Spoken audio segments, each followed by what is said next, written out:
Hello friends, welcome back to my YouTube channel. If you have not already subscribed it, please do subscribe it and press the bell notification so that you get all the notifications when I upload any video. Today's video is all about M2 Pro and M2 Max, which people were constantly waiting for.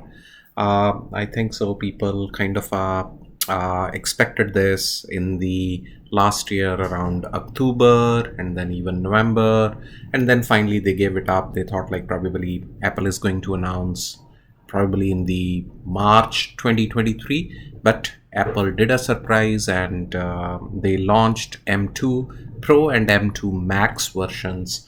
We are going to talk about the MacBook Pro, but they have launched the Mac Mini also, which you could use with the M2 and processor. So it's quite performant kind of processors with around like 30 to 40% increase, which is the initial kind of reviews which people are posting in, or as per Apple's introduction of the same. So stay tuned. We are going to talk about M2 Pro and M2 Max, and let's see whether you should go for this or you are going to go for a M2 Air, which could also be another potential choice.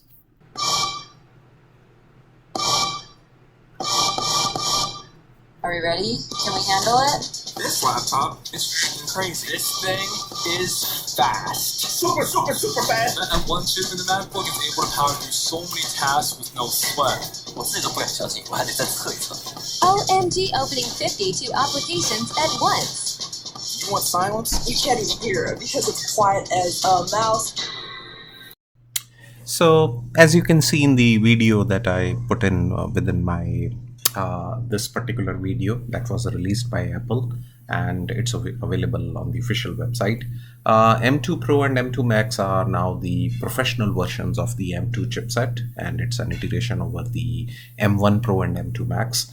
It does offer like 30 to 40% of increase in certain cases, an extended battery life up to 22 hours. You could have up to like an 8K display with HDMI cable, which Apple is providing. It comes in two sizes, normally the same one, 14-inch and 16-inch. The beautiful thing over here is if you're really a professional, whether you do a lot of photo editing or video or something like big workflows, you could get around like 96 GB of unified memory. That's like a huge memory, which you could use it for a personal or even for a professional kind of a machine. And the storage goes till 8 terabyte. You have 2.5x faster code compiling than the latest Intel-based MacBook Pro, and you have a 6x faster effects rendering than the fastest Intel-based MacBook Pro. So that's what it all comes around, and it is highly compatible with the macOS Ventura. And if we go next and see, M2 Max basically consists of 67 billion transistors, 10 billion more than M1 Max, but still it is not on the 3nm nanometer cycle or the production factory cycle. Once it comes onto that, I think so the battery life and the number of transistors are going to increase a lot. It is hoped that the next version, M3, probably would come on the 3nm, and that's going to be a major huge kind of a leap for Apple on M2 Max or Pro series of processors. Max also features the next generation 12-core CPU as M2 Pro. The GPU is even more powerful with 38 cores, and it's paired with larger L2 cache, and the graphics speed climbs up to, as I mentioned, it's around like 30% faster than M1 Max. And with 96 GB of memory on your disposal, you could take like heavy workloads, whether it is video editing or Photoshop or higher resolution images being edited around. It could be very graphic extensive machine, which could help you to complete the task in a very less amount of time. This is some I would say numbers that were given by Apple on their website. So you could see that the image processing in Photoshop, especially on M2 Pro, I'm not even talking about the Max, they say like it's around 30 to 40% faster than that. And M2 Pro with code compiling in Xcode is around like 25% faster. So that's how the things are working. You could buy M2 Max and M2 Pro in 14-inch or in 16-inch. The 14-inch starts at 2599 and the base model starts at 2599. This is primarily the Canadian dollar. These are not the US dollars I'm talking about. I took this screenshot from the Canadian site. So those are the numbers being represented, and then you could scale it if you want. You could get onto a 12 core CPU, you could get onto a 19 core or a 30 core GPU based upon your requirements, whatever you really want in that. And these are certain kind of a comparison that you would have from a 14-inch to a 16.2.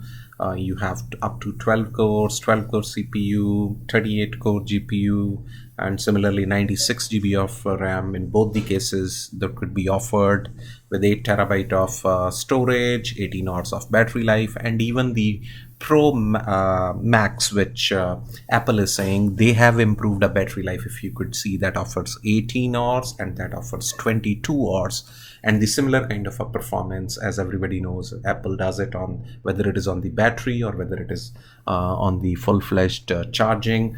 You get the similar kind of a performance. And so the final question is whether we should go for M2 or M2 Max Pro.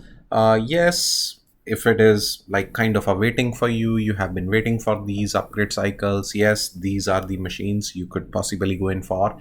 The second aspect which you need to consider is these are very professional machines. If you are doing very heavy workload or something like that, probably these are the best machines and you are invested in Apple ecosystem. So this would definitely make sense and upgrade your cycle.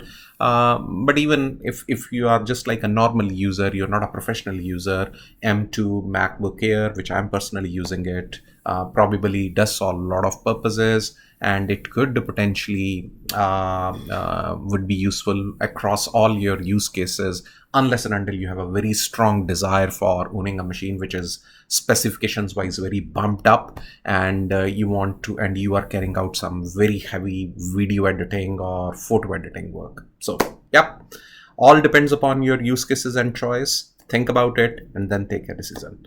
So stay tuned, guys. Thanks for watching this one, and I'll be coming with more videos. Thank you. Have a good one.